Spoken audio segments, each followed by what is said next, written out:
গ্রেফতার করা হয় নাই। দোষীদের হোক সেটা হোক পাহাড়ি কিংবা বাঙালি, দোষীর কোনো শাস্তি হতে হবে, তার কথা দেওয়া যাবে না।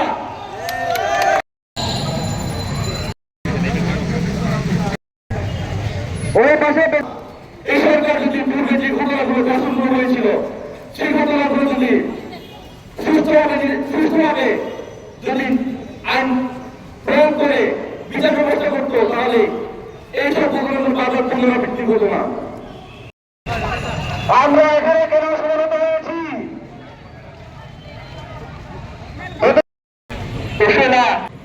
আপনারা দেখেছেন পার্বত্য চট্টগ্রামের দর্শনের ইতিহাস কিন্তু খুব বেশি দিনের নয়।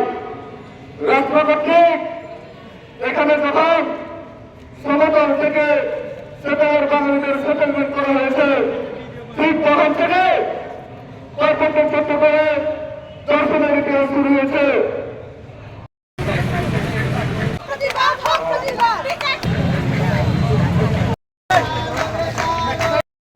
কি জন্য আসছি সেটা বড় বিষয় না, এরা হতে পারে অন্য সংগঠন, কিন্তু আমাদের দাবি একটাই, সে কিনা নির্মমভাবে আমাদের বোন জিংলা ধিয়ানকে যে অপহরণ বা যে ধর্ষণ করেছে তাদের সুষ্ঠু বিচার এবং শাস্তি দাবিতে আমরা এখানে সমাবেত হয়েছি।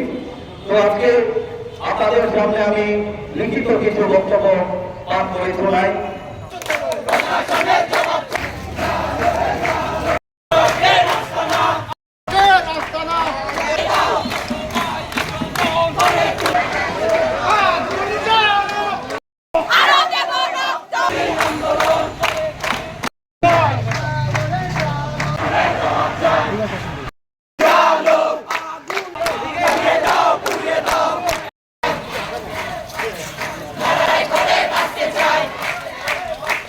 যেখানে কোনো যোগাযোগ ব্যবস্থা নাই, যেখানে চারিদিকে পাহাড় গাছপালা ছাড়া কিছু নাই, সে এমন জায়গায় যদি আমাদের আজ পাহাড়ি নারী অনিরাপত্তায় প্রাণ হারাতে হয়, তাই আমাদের সমতলে অবস্থিত আমাদের 3 নম্বর চট্টগ্রামে আমাদের যে যুবজাতি নারীদের যে নিরাপত্তা, এই বিষয় নিয়ে আমি অবশ্যই চিন্তিত। নতুন বাংলাদেশে সবাই স্বাধীনতার সাথে সাথে যার যার স্বাধীনতা এবং মানুষের জীবনের নিশ্চিত করে আমরা একটি স্বাভাবিক জীবনে আমরা আসতে পারব। কিন্তু আমরা দেখছি যে বিগত যে ফ্যাসিস্ট রাষ্ট্র ব্যবস্থাপনা যেটা ছিল 16 বছর, সেই 16 বছরের যে মাত্রা আমরা এই 5 আগস্টের পরে এই 2025 সালে এসে 24 থেকে এই 25 আমরা দেখতে পাচ্ছি যে নারীদের প্রতি যে সহিংসতা সে মাত্র 2, 3, 4 গুণ বেশি বেড়ে গেছে। সেদিকে আমরা কিভাবে আমরা সেটাকে মূল্যায়ন করব, সেই জায়গাটা হচ্ছে ভাববার বিষয়। আমরা কি এই নতুন বাংলাদেশকে আসলে নারী বান্ধব নতুন বাংলাদেশ কিনা সেটাকে কিন্তু আমাদের ভাববার সময় এসে গেছে। আমাদের নারীরা এই যে নতুন বাংলাদেশের কথা বলছি, যে নতুন সংবিধানের কথা বলা হচ্ছে, সেখানে বিভিন্ন সংস্কারের কমিশনের সেখানে বলা হচ্ছে, আমরা ইদানিং দেখতে পাচ্ছি এই নারী সংস্কার যে সংস্কার কমিশন রয়েছে সেটার বিরুদ্ধে যে বাংলাদেশে আগুন জ্বলছে। এই যে এই ধরনের দর্শন, এই ধরনের নারীদের প্রতি যেন তাদের দৃষ্টিভঙ্গি রাখতে পারে, যার কারণে এই কমিশনের বিরুদ্ধে তারা রাজপথে নেমেছে। আমরা এই ধরনের যারা এই কমিশনের বিরুদ্ধে রাজপথে নেমেছে তাদেরকে আঙুল দেখিয়ে বলতে চাই, দেখুন আদিবাসী ছাত্ররা জেগে আছে, আমরা জেগেছি। আমরা এই কমিশন যে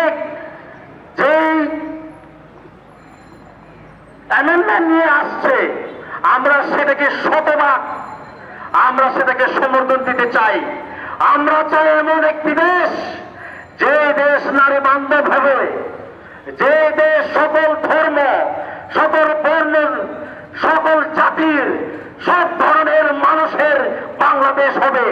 এমন একটি দেশ চাই যে দেশের সমঝোতা এবং একসাথে সকল উন্নয়নে আমরা একসাথে দাঁড়িয়ে থাকতে পারবো। আমাদের নারীরা, শিশুরা নিশ্চিন্তভাবে ঘুরতে পারবে, এমন একটি বাংলাদেশ আমরা চাই। কিন্তু এই দেশ আমরা দেখতে পাচ্ছি মনোবাদের দেশের দিকে ধাবিত হচ্ছে, সেটি আমরা হতে দিব না।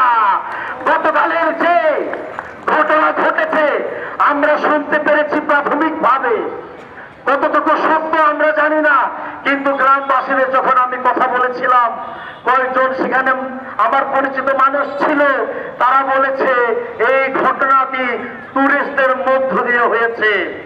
যদি সেটি সত্য হয়ে থাকে, সেটা যদি সত্য হয়ে থাকে, আজকে বলতে চাই এই টুরিস্টদের আপনারা গার্ড দিয়ে সাজে ঘুরতে নিয়ে যান এই ধরনের ঘটনা করবার জন্য নাকি? এই প্রশ্ন প্রশাসনকে করতে চাই। এই ধরনের ট্যুরিজম আমরা চাই না, যেখানে আমাদের নারীরা, আমাদের মারা কোন ধরনের তারা নিরাপত্তা পায় না। এই ধরনের ট্যুরিজম আমরা চাই না। আমরা চাই এমন একটি ট্যুরিজম যেটি জনগণ বান্ধব হবে।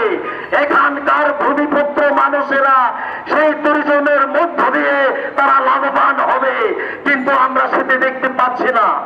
আমরা দেখতে পাচ্ছি এই